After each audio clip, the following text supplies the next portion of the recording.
This is a 2015 Chevrolet Traverse with all-wheel drive that I have to do a power steering pump on.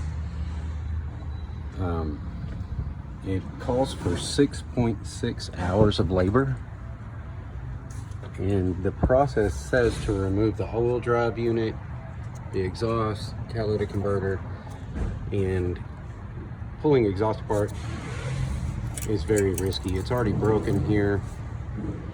Bolts like to break off. Bolts like to break off in the cylinder heads when you pull exhaust manifolds off on some older cars.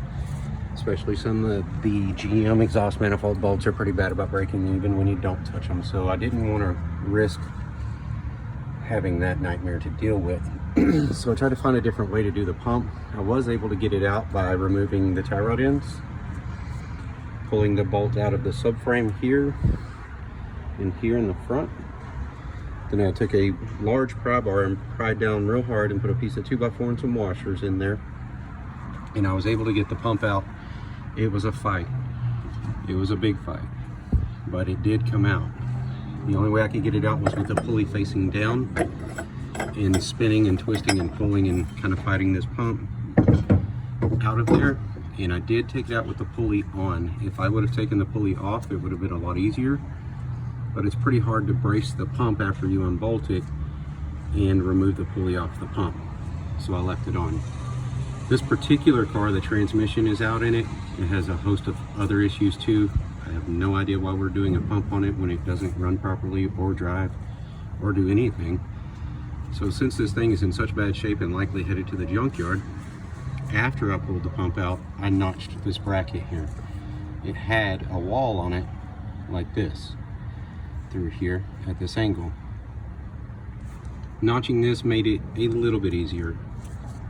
Not drastically easier, but a bit. So it's not that important to notch that wall like that. I highly doubt anything bad would happen to that motor mount bracket because it's a very large bracket that goes over here. It's got a lot of support all the way back into here and down. It's a big beefy bracket. It shouldn't matter if I notch that. And again, this car is probably going to be in the junkyard this year.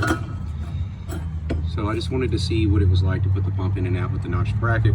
Not that huge of a difference, you can do it either way. But with the subframe spaced down, pulley facing down, you work the center piece or the post or center of the pulley that sticks out up into here first. If you have that center piece here, you can't get it in, get it up over the wall or the edge.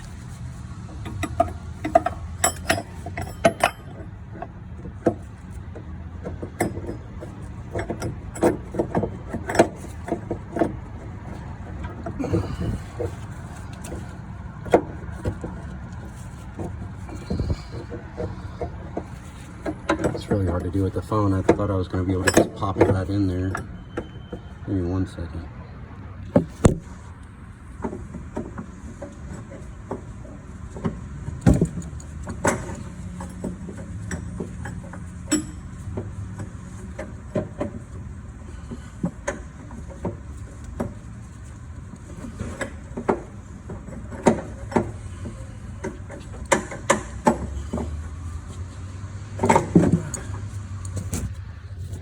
So even with the wall notched, it's really hard to get that center piece up and around there. It's works better further back here trying to fight it through. And now that that's over, the fight is over.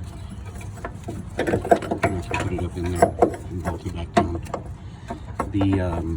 Even the non-all-wheel drive version of this vehicle wants you to pull the catalytic converter and exhaust and everything out of the vehicle. I would still do it this way, because I had this pump out in about an hour to an hour and a half. I have no bolts, nothing whatsoever holding this subframe here or here on the front of this truck, and I have nothing supporting it. It's in there really good. The other bolts that are still left are holding it. Nothing's gonna fall out, nothing bad's gonna happen. I have the belt routed around everything. This part is what goes around the power steering pulley. I just pulled it down and zip tied it so I don't have to reroute the entire belt.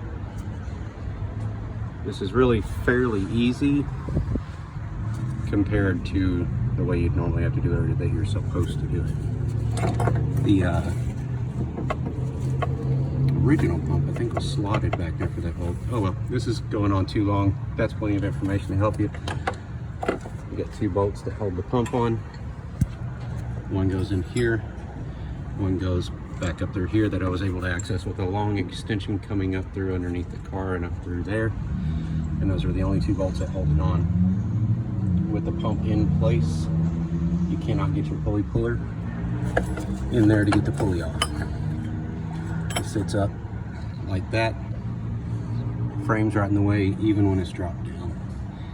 So if you want to try to pull the pulley off with the pump jumping around on you, it should make it come in and out really easy, but I did not. So that's it.